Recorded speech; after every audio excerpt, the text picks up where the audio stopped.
Good morning, everyone. This is Alamon. Thank you for joining me. This is the first episode of the Taiwan Typhoon campaign. We do, of course, have to create a custom nation, so let's jump right into it. I've already done this off-camera once. That is a funny emblem. So this won't take too long. I just want you to be able to see the process. So we're going to call the nation Austronesia, not Taiwan, because Taiwan would be a very anachronistic name. That's a name that's really more associated with, kind of post-Qing colonization and whatnot. Austronesian. Alright, so let's see. According to my post-it note here, I believe I had map color 10, which is a nice deep green to stand out against the blue ocean everywhere. And then, let's see, we have 29, 10, 13.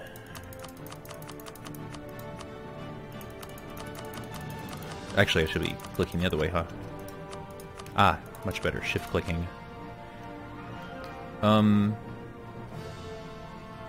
no, sorry. The first one's 30. And then 29, 10, 13. Here we go.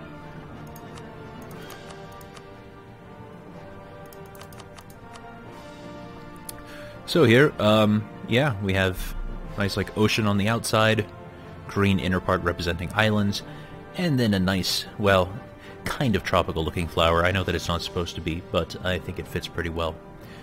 So that's our appearance. Yeah, I wasn't really thinking in terms of dynasty names. I don't like how any of those look. There was one that popped up that looked... yeah.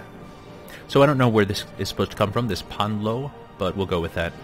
We do want to be Polynesian, animist. We are going to be a tribal federation. For map graphics, I thought a lot about this. There's nothing that's a perfect fit, but South American is actually the best fit out of these options.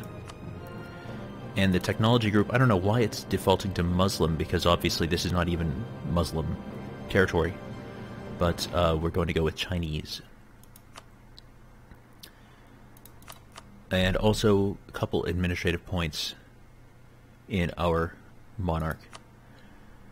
For the ideas, we want the Navy tradition idea.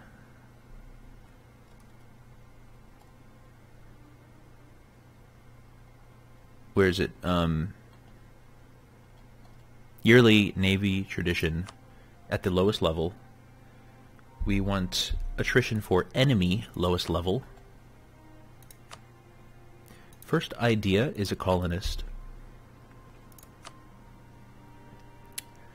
Next one is naval leader maneuver +1.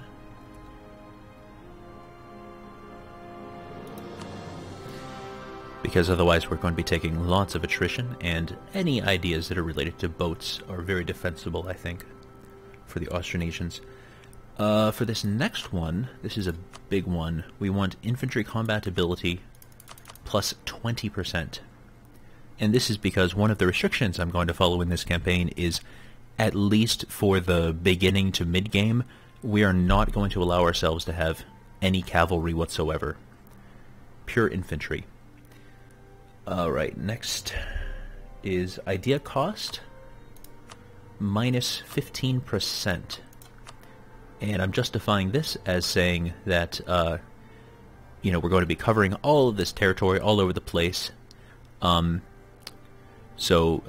we can bring in lots of different ideas of different ways of doing things, lots of contact with a lot of different cultures. Next will be, this idea, national unrest, but -1. Just because most of these are going to be basically paradise. So sure, knock down the unrest a little bit. And then we do want this discipline going up to +10%.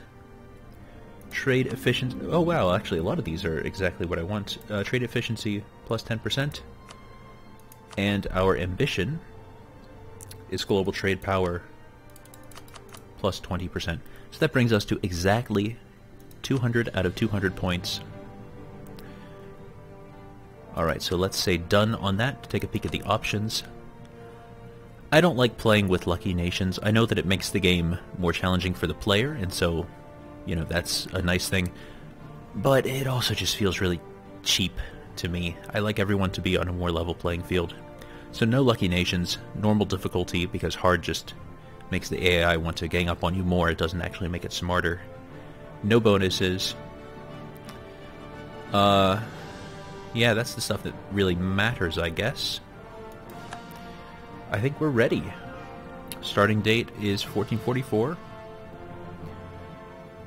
We're not going to do anything with all of the other nations. We're going to keep everybody else the way that they are. Not going to tweak province values or anything like that.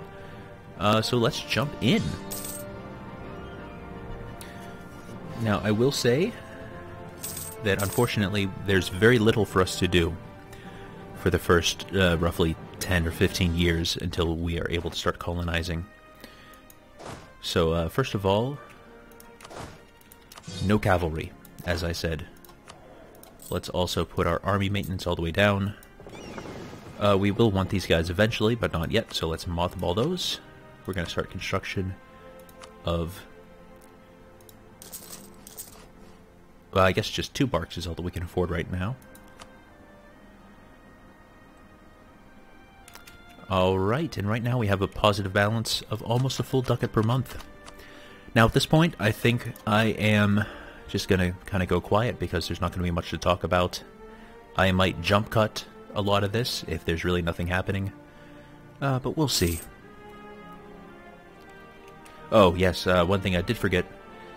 We have one merchant who starts pushing trade from Chengdu to Canton, and we should have someone collecting here as well.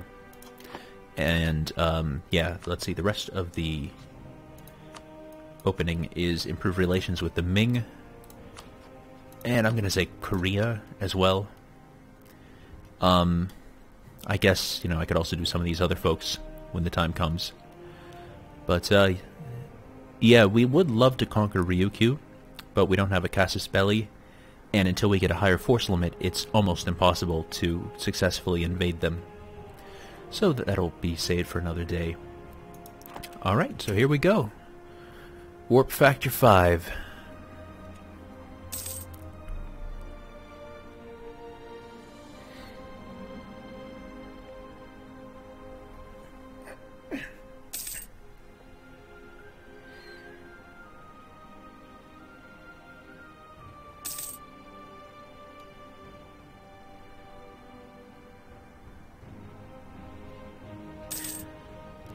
I do really like these graphics. It's not perfect, but I think it's a very good choice for what we're going for in this series. Right, Bark, Protect Trade, Canton. Ah, yes, one thing I did mean to do, put focus in administrative power, because we're really trying to rush to our ideas. Now, no matter what, that's going to take around the order of a decade to get to. And in the meantime... as I've said, there's essentially nothing for us to do. We can't colonize yet. We have no colonist. There's no one for us to fabricate claims on. We're certainly not going to be fabricating claims on the Ming anytime soon. And like I mentioned, Ryukyu, it would be possible to try to invade them and make them a vassal. We would not be able to core them. They'd be too far away. But, it would take such a concerted push to do that. And it would knock our, stability down a bunch. Due to being a no-CB war. And we're trying to get to our ideas, so we need those admin points. So that's, what kind of has us stuck. Ooh, placate the Ming as a mission. Okay, at least 100. Can we get that? That would be tough, actually. Yeah, so they don't want military access. I mean, obviously they wouldn't want that. We'd probably have to give them a really big gift to give plus 10. And I don't think that there's really anything else that would work. Subsidies aren't so good for positive relations. It used to be that you could guarantee people, but I don't think that that works anymore. Unless, yeah, so they are far too rich and powerful for our guarantees to be taken seriously, yeah. So I don't think we can actually do the Ming thing, unless we could get a royal marriage. You know what, let's just take the mission, because there's nothing else going on anyway. Oh, yeah, I don't want to lose either of these. That's terrible.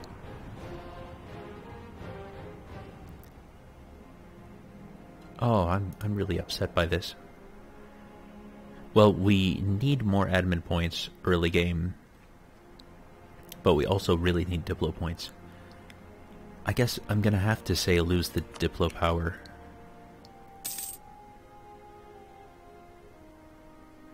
Ugh. So,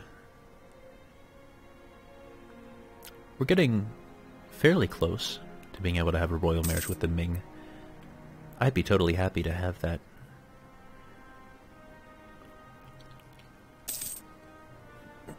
So they're allied with Mongyang, Xianwei, and Korea. So those other ones are around here, right? Yeah, Mongyang, Xianwei. I thought that Sukhothai was supposed to be a one-province minor. Maybe that changed.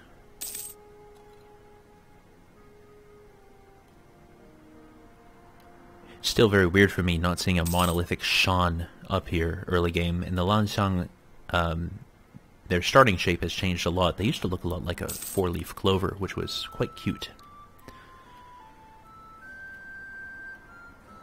A lot of big changes in the map in this area of the world.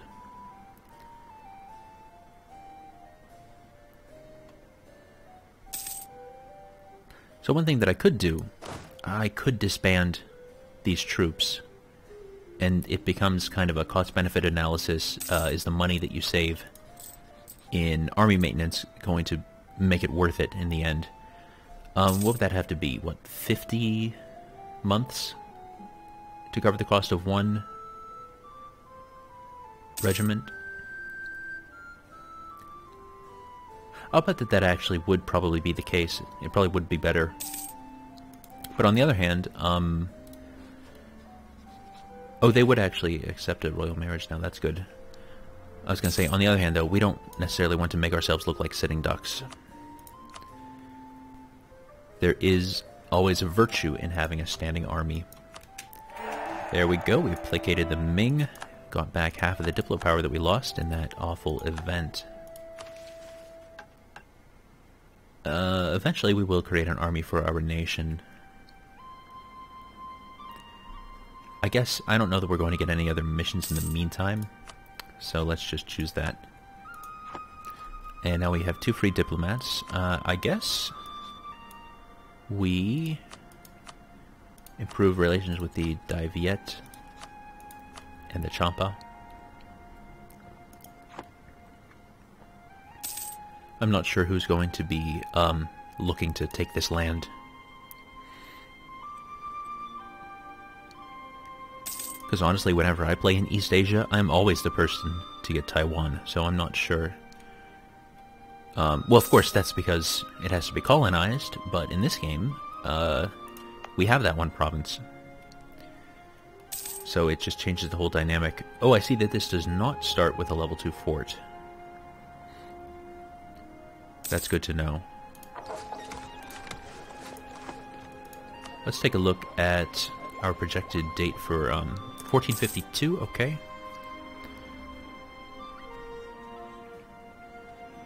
Yeah, and at speed 5, that won't be too terribly long.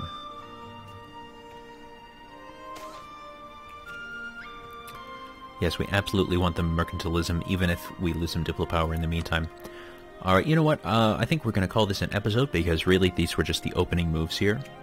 I hope that you join me in future episodes. It will pick up a lot once we're able to start colonizing. And, you know, well, I had a whole bunch of things in my earlier introductory video, kind of spitballing ideas. But, yeah, we're going to come after this trade node, Malacca. So we are going to get into a lot of conflict. It won't just be, you know, painting in the map slowly, one province at a time. That's not the idea here. We will be doing a fair amount of map painting, but we're going to be trying to rule the seas and have a trading empire as well. So yeah, I hope to see you in the rest of the series. Good night, sleep tight, and don't let the grayskin bite. Bye-bye.